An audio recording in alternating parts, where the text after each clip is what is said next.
Alright, we've done the diaphragm release. We're going to look at the releases and the work on the rest of the rib cage to continue this process of expanding, opening up the breathing mechanism. So we're going to be following quite a similar sort of pattern, and the starting point is the sternum and the sternocostal joints, where the ribs join the sternum. We're going to do thorough search and rescue throughout this area. So, feeling in. This can be a very sensitive area. There'll be a lot of little ashy points. And there can be a lot of cori here, but like on the lower ribs, you'll feel it as minute little strands of hardened tissue. I'll very often end up working these with one finger technique.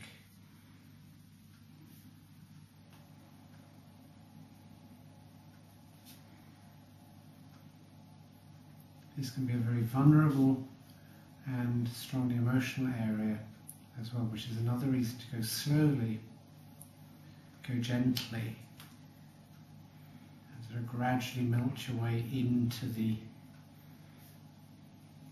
more sort of cori kinds of tissue.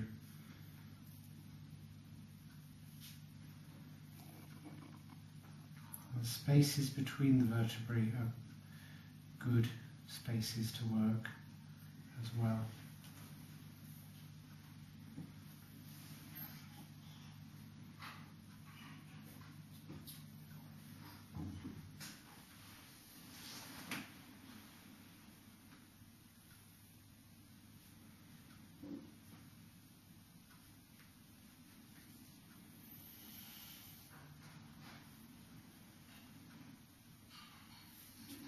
And it's worth spending several minutes just very gently and systematically working through all the tissue.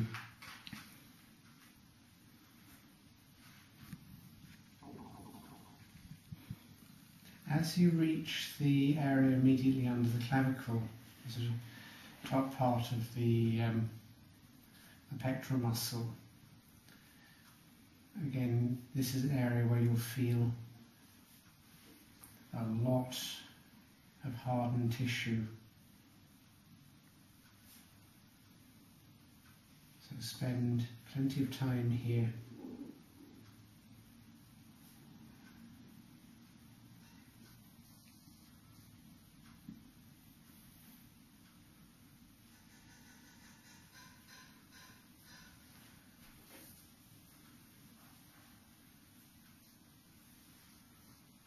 And of course, as you come more lateral, you're beginning to move into the area of the lung 1 and 2 acupuncture points. So the association from an oriental medicine perspective with the lung is very obvious here.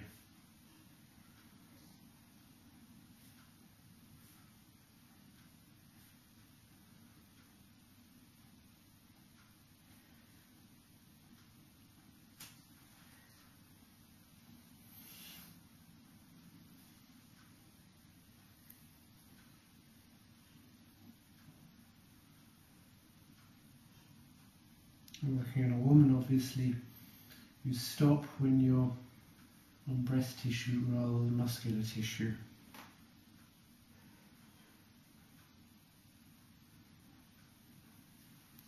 With a man, it's easier to get to more of the pectoral fibres.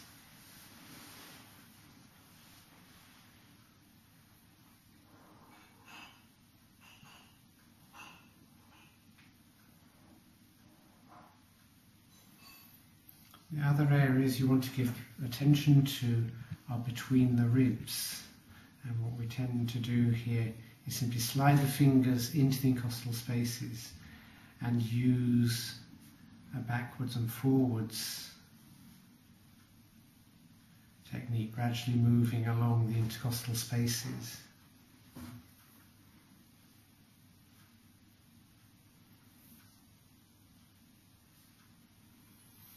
And again, you'll find little strands, little fragments of cori,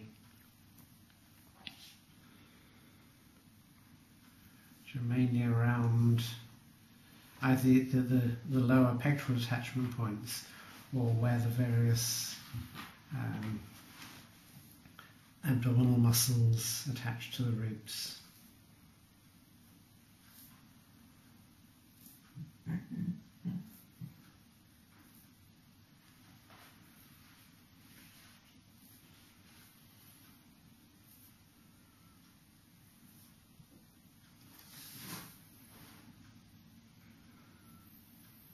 It's probably easier to move around to the other side at this stage.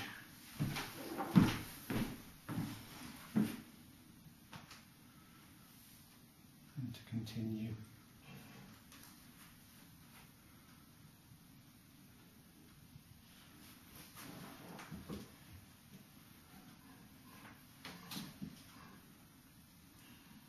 And you can move from that. Oh yeah, there's some nice bits.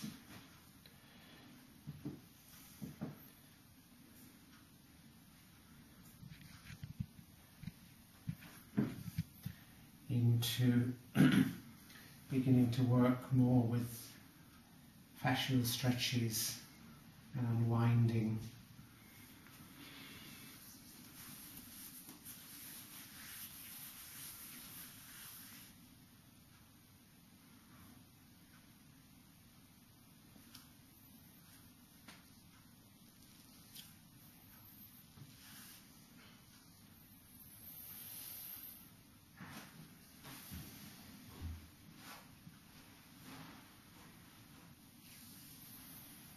There's quite a lot of things that came out of the general massage sequence and earlier work we've done that may be of use and relevance here. We've done these kind of stretches before.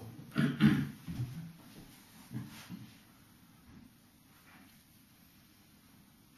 then what you're going to do, one hand on the top part of the pectoral muscle, just above the breast, one hand on the lower ribs,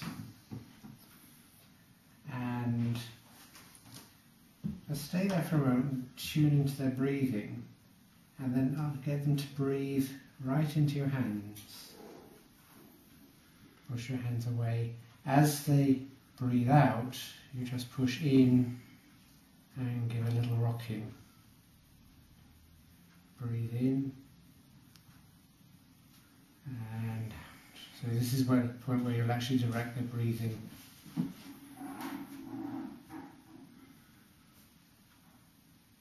And then as they breathe out, you really open the ribcage by stretching down.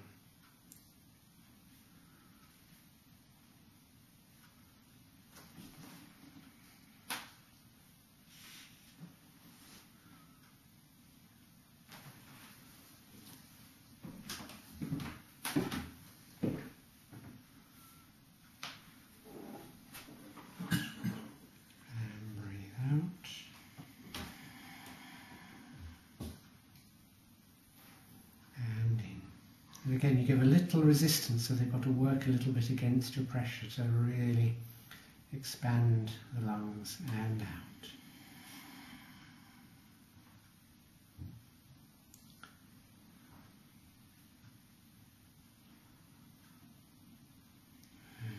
And again, pay attention, is one side weaker than the other?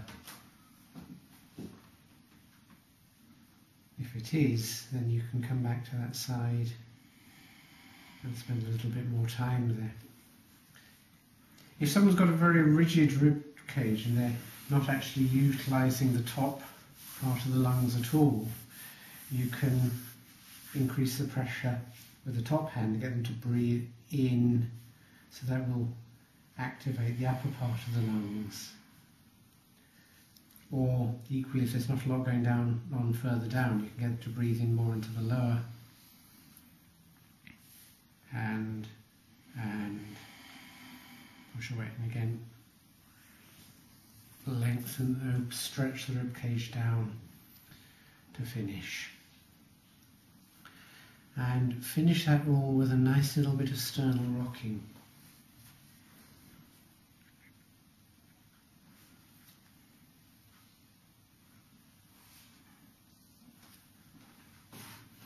You can also work from this position, again in coordination with their breath.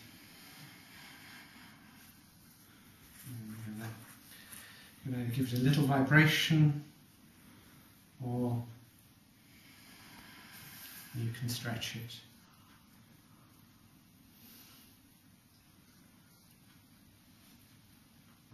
And it's good to finish this off too with some of the stretches and mobilizations from the general massage sequence. Do a little bit of this kind of thing.